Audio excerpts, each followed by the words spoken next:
hatta oynadılar örülüp maçırımı. Soyma hatta oynadılar örülüp maçırımı. Şunca arasına kızıl güldek çürülüp ayhan meşe oynaylı hargı meşe oynaylı.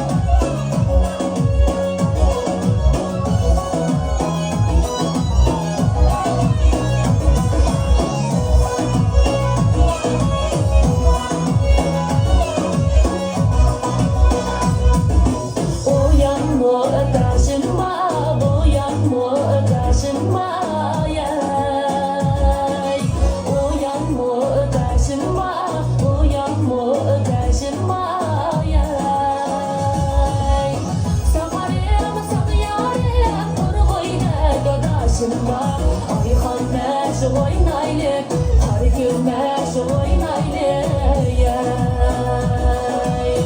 Samarem samarem onu oyna gadaşımda. Ayhan meşe oynaylı, hargı meşe oynaylı.